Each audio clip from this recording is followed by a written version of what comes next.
4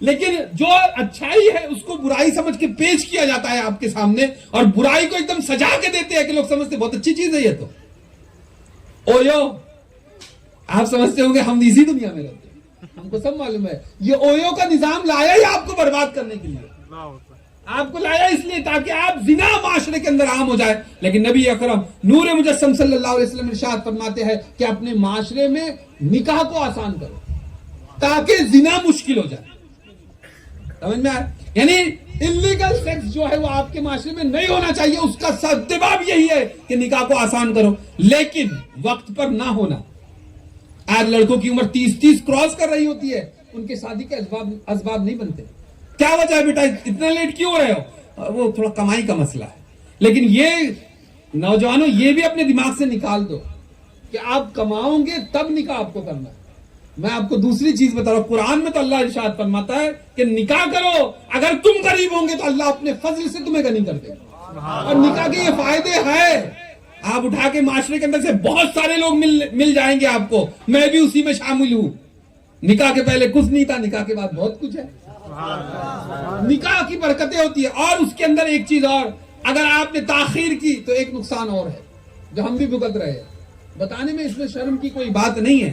آپ دیکھیے کسی کی شادی اگر 22 سے 25 کے درمیان ہو جائے, جو عمر ہے اچھی عمر ہے نا, تو 25 میں بھی اگر اس کو اولاد ہو گئی تو وہ 40 کا ہوگا تو بچہ بھی جوان ہے, باپ بھی جوان, بچہ بھی جوان. لیکن اگر 35 میں اس کو اولاد ہو رہی ہے, بڈھا ہو جائیں گے جب جا کے بچے جوان ہوں گے, تو پھر ان کی شادی اور ان کو رخصت کرنا ایک فکر بنتی ہے کہ نہیں بنتی؟ آپ سمجھیے, یہ دنیاوی اعتبار سے بھی سمجھیے کہ ہم کتنا بڑا نقصان کر رہے ہیں. کمائیں گے جب شادی کریں گے, کمائیں گے جب شادی کریں گے کر کے ایک ٹائم نکالتے ہیں, اور ایک عمر جانے کے بعد میں شادی کرتے ہیں. ہونا یہ چاہیے کہ نکاح کے اندر جلدی کرے. اور معاشرے کے اندر آپ یہ بات ذہن میں رکھ لیجئے کہ ہمارا جو عورتوں اور مردوں کا تو تناسب ہے وہ ایکول ہے. ہمارے ہندوستان میں برابر ہے, تھوڑی کم ہوئی, یعنی 1000 میں 986-85 آتی ہے, یعنی 1000 مرد ہے تو 986-85 کچھ عورتیں ہیں, یعنی برابر ہے کہ نہیں ہے؟ برابر ہے نا. تو یہ جو ہمارے ہاں ایک اور وبا ہے, باہر جھانکتے ہیں دوسری قوموں کے اندر, پھر کر کے لاتے ہیں, پھر کالر ٹائٹ کرتے ہیں, ہم نے اسلام دیا. سمجھ میں کیا بول رہا ہوں, سمجھ رہے آپ لوگ؟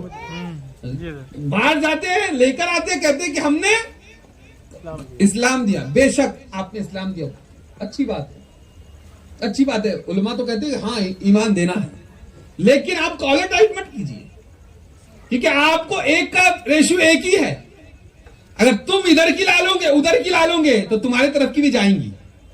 یہ قاعدہ ہے, جو لوگ جانتے ہیں یہ قاعدہ ہے کہ جو ہے ادھر تو ادھر بھی جائیں گی. یہ قاعدہ ہے, اس کو آپ نکار نہیں سکتے, چاہے آپ کتنی بھی کوششیں کر لو, روک نہیں پائیں گے.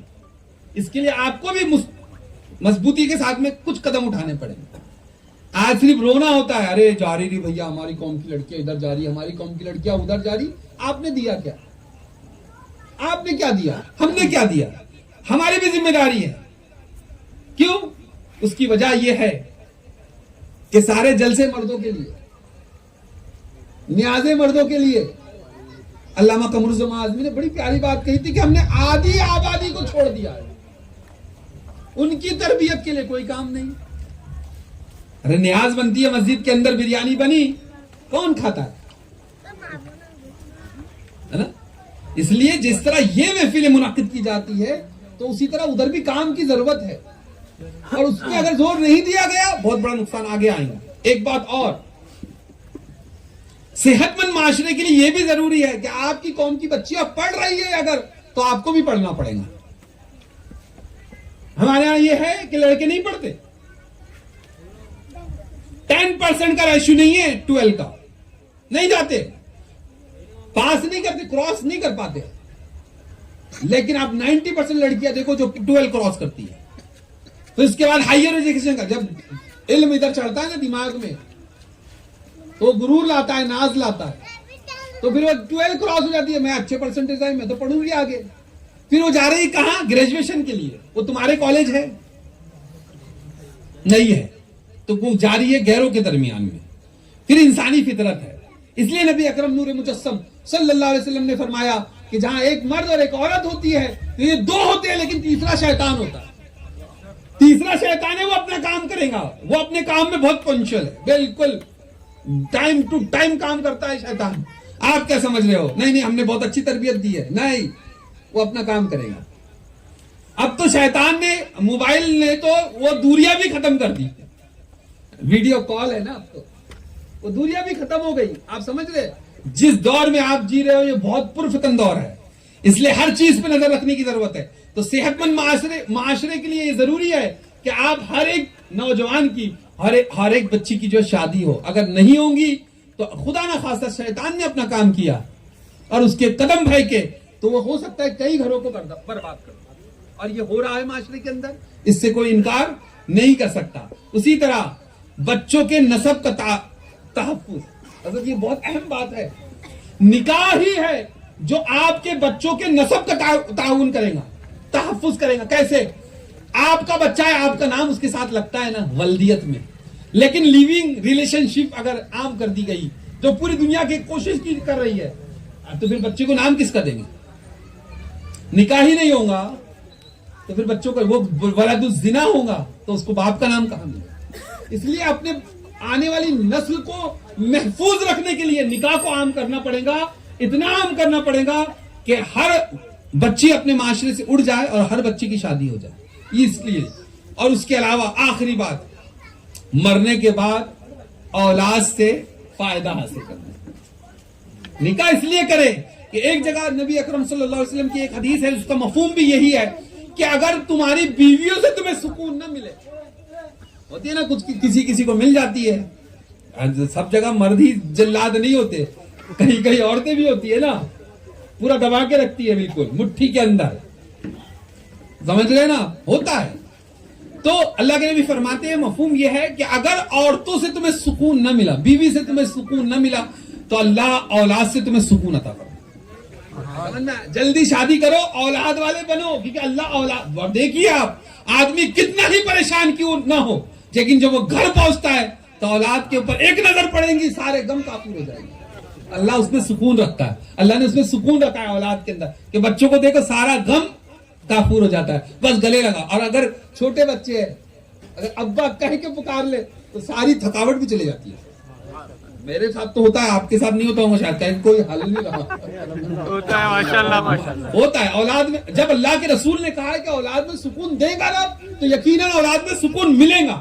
لیکن کب؟ وہ اولاد نشیڑی ہو جائے تب, ایم ڈی کی شوقین ہو جائے تب. میں تو ایک ایسی چیز جانتا ہوں, اگر منبر رسول کے تقدس کا خیال نہ ہوتا تو میں بول دیتا ایم ڈی حاصل کرنے کے لیے لوگ کیا نہیں کر رہے.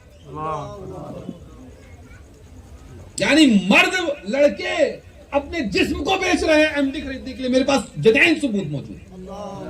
اللہ اکبر. یہ دور, اس دور میں ہم پہنچ گئے, یہ حالات ہمارے بن گئے کہ لڑکے اپنے جسم کو بیچ رہے ہیں معاذ اللہ رب العالمین, صرف ایم ڈی کے لیے, صرف ایم ڈی کے لیے, نشے کے لیے. ایک صحت مند معاشرے کے لیے یہ بھی ضروری ہے کہ ہم ان طرح کی چھوٹی چھوٹی بیماریوں کو اپنے معاشرے سے دور کریں, وگرنہ یہ ہوگا کہ معاشرہ کبھی صحت مند نہیں ہو سکتا.